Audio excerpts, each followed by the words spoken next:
Como parar de tomar refrigerante? Gente, eu recebi essa pergunta de um paciente meu, até pelas redes sociais. Essa pessoa estava, assim, muito chateada porque estava tentando reduzir o refrigerante e não estava conseguindo e me pediu ajuda. E aí eu resolvi gravar um vídeo para, ao invés de responder somente essa pessoa, para trazer isso para mais pessoas, porque isso pode ser também a dúvida e o desafio aí de muita gente.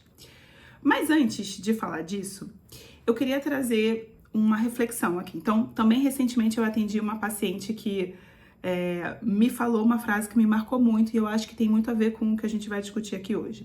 Ela disse assim: para emagrecer sempre tem que ter um sacrifício, um sofrimentinho, né? Um sacrifíciozinho. E essa palavra sofrimentinho me incomodou, porque eu acredito que quem tá parando de tomar refrigerante ou quem tá querendo, né, mudar o estilo de vida para emagrecer, a pessoa tá buscando melhorar a saúde, a pessoa tá buscando se sentir melhor ou melhorar níveis de alguma taxa, né, diabetes, colesterol e tudo mais. E quando você coloca sofrimento no processo, a gente não sustenta esse sofrimento. E aí eu queria trazer um pouco essa reflexão, né? Quer dizer, buscar uma saúde melhor tem que vir de um lugar feliz. Afinal de contas, o objetivo é feliz, é você se sentir melhor, é você ficar mais saudável, é você ter uma vida mais completa, com mais vitalidade, né? Se isso vem de um lugar de sofrimento, ou se existe muita dificuldade no processo e com isso autoculpa, eu não consigo, eu sou sem vergonha, ou isso é aquilo, isso não é sustentável. E o objetivo é que seja sustentável para que a gente possa levar isso para a vida toda. É um novo estilo de vida a ser construído. Uma vida sem refrigerante, sem açúcar, ou com um peso mais saudável, uma alimentação mais saudável, né, para aquele corpo. E aí, eu queria trazer, antes de dar a dica de como reduzir o refrigerante, eu quero que a gente reflita sobre um conceito que eu li num livro que eu tô lendo agora, no momento, que é um livro que fala sobre como parar de beber como uma mulher. Nossa, mas o que a bebida tem a ver com isso? Tem tudo a ver, vocês vão entender. Esse livro, infelizmente, só tem em inglês, ele é muito maravilhoso e ele coloca o parar de beber sob uma outra ótica, que é uma ótica que eu sempre usei quando a gente está falando em melhorar a alimentação ou reduzir o açúcar, por exemplo. A ótica que ela coloca no livro é a seguinte: o álcool é um problema, ele é viciante, ele é naturalmente viciante, mas na sociedade, quando a pessoa não consegue resistir ao álcool, o problema está na pessoa, é a culpabilização do indivíduo. Se a gente for parar para pensar, as bebidas adoçadas, né, com açúcar, o próprio açúcar, muitos alimentos industrializados que têm essa junção de açúcar com gordura e realçadores de sabor, etc., são feitos para nos viciar e a gente fica nesse lugar de culpabilização do indivíduo. Então, você que é sem vergonha, ou até de uma autoculpa, né? Eu que não consigo, eu que estou com dificuldade. Então, para esse meu paciente, eu não consigo diminuir o refrigerante. A culpa não é da pessoa. O problema está na substância. E aí a gente pode ampliar isso para várias coisas, né? O próprio cigarro eletrônico, a bebida alcoólica, a maioria dos alimentos que a gente considera guloseimas, que o pessoal chama de gordice, mas não é um termo muito legal, mas eu prefiro guloseimas. Então, os doces, né, os lanches, as pizzas, e são alimentos que são naturalmente viciantes. E a dificuldade de reduzir ou de parar de consumir, seja um alimento, seja uma bebida, seja um cigarro, seja a própria rede social, isso vem de um problema que é inerente à substância e não ao sujeito. Então, eu acho que o primeiro passo para a gente conseguir efetuar uma mudança, que seja uma mudança sustentável ao longo da vida, é mandar a culpa embora. Ela não foi convidada para a festinha. Dá tchau para a culpa. Não é culpa sua. Entendendo isso, tirando esse peso, vamos tentar tornar o processo mais leve.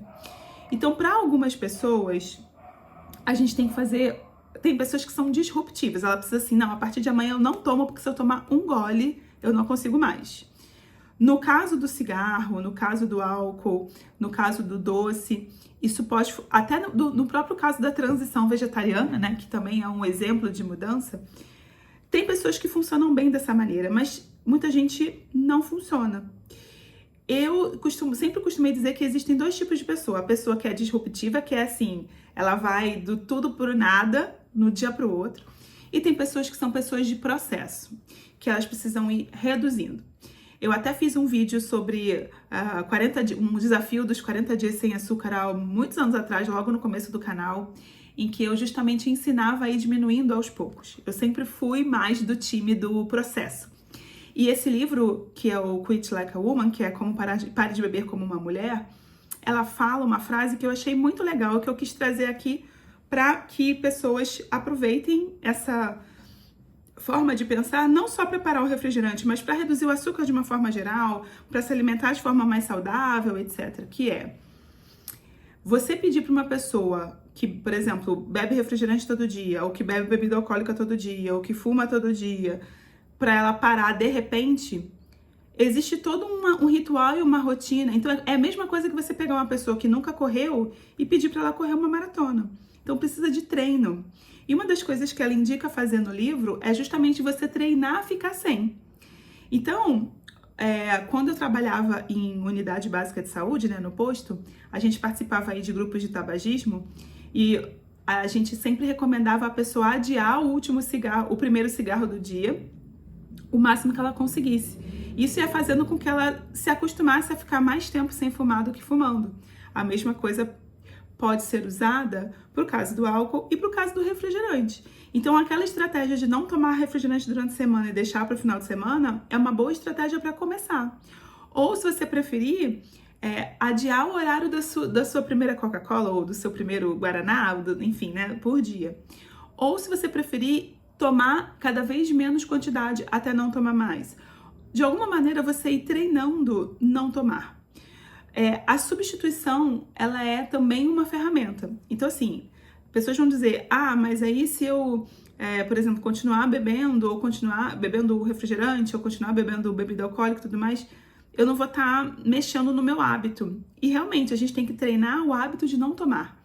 Então, às vezes, substituir. Então, por exemplo, eu sou uma pessoa que eu sempre quero tentar diminuir o café que eu tomo. Eu já consegui ficar tempos quase sem tomar café, tem épocas que eu tomo mais. E uma das coisas que eu me coloquei foi o contrário, né?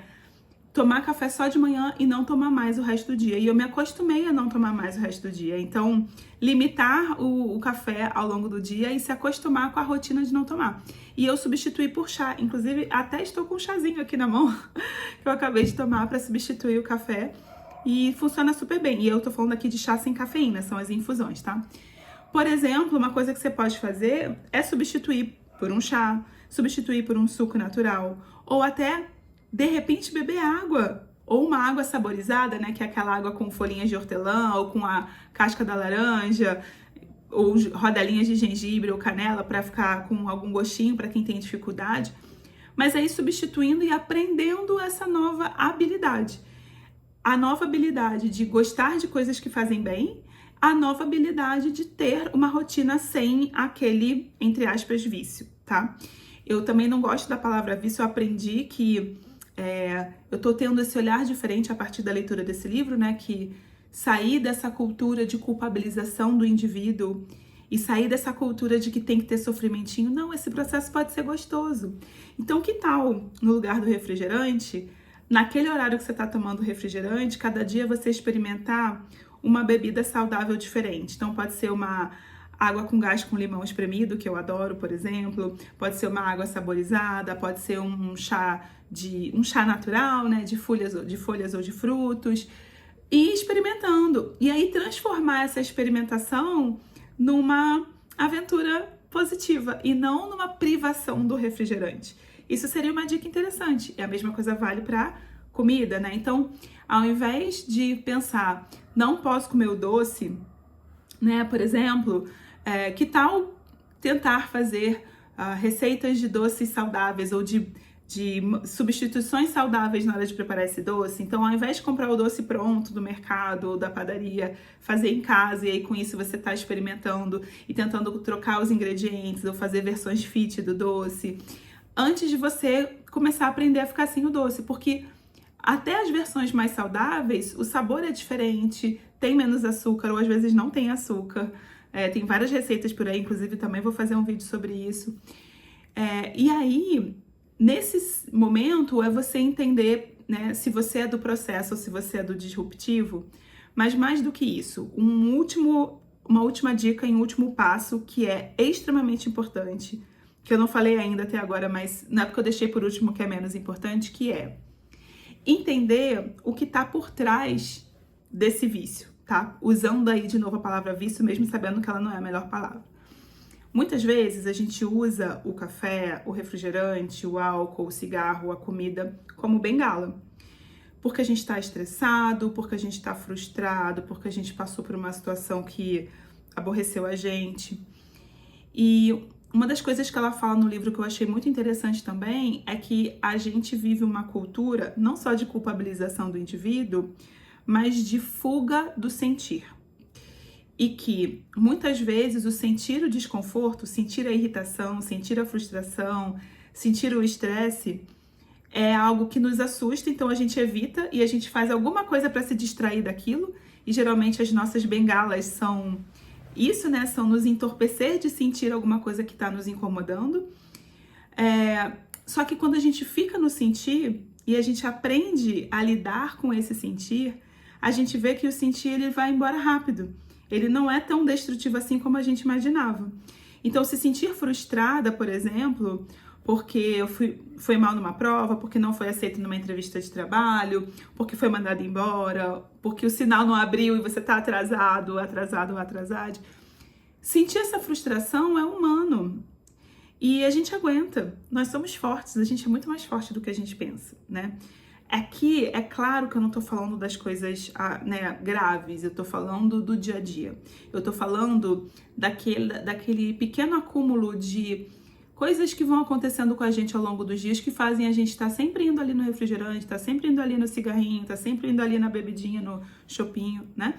Então, assim, antes de ir consumir a substância, seja ela qual for, parar e pensar, por que que eu tô indo atrás dessa substância? Eu tô realmente com sede ou com fome, ou no caso do cigarro, né? Enfim, por que que eu tô indo?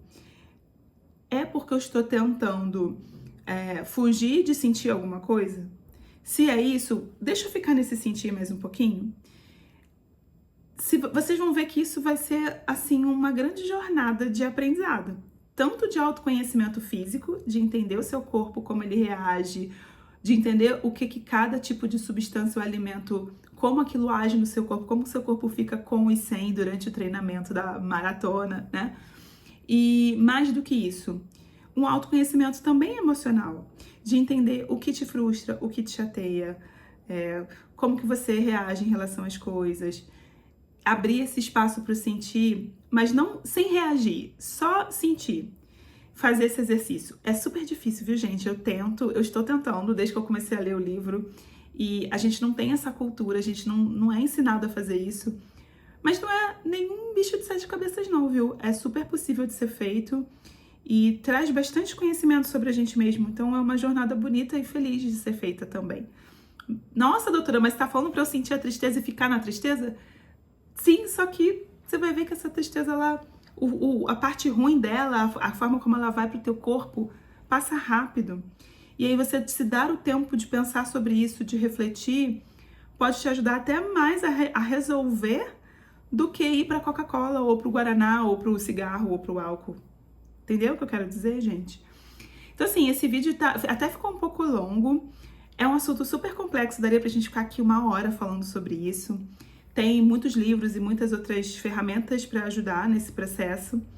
Mas o que eu quero dizer é, primeiro, não é sua culpa se você tá com dificuldade de mudar um hábito relacionado a uma substância que é por si só viciante, né? Então, não é sua culpa. Tira esse peso da culpa. Segundo, entenda que talvez você precise de um treino para chegar lá, para mudar uma rotina, para conseguir viver sem aquela substância. E terceiro, entenda de onde está vindo a vontade do consumir, né? Então, se está vindo de um lugar realmente de necessidade fisiológica, como a sede ou a fome, ou se está vindo de um lugar de fugir do sentir. É superficial, tem muita coisa mais pra gente falar, mas eu espero que só o que eu trouxe pra vocês até agora já ajude.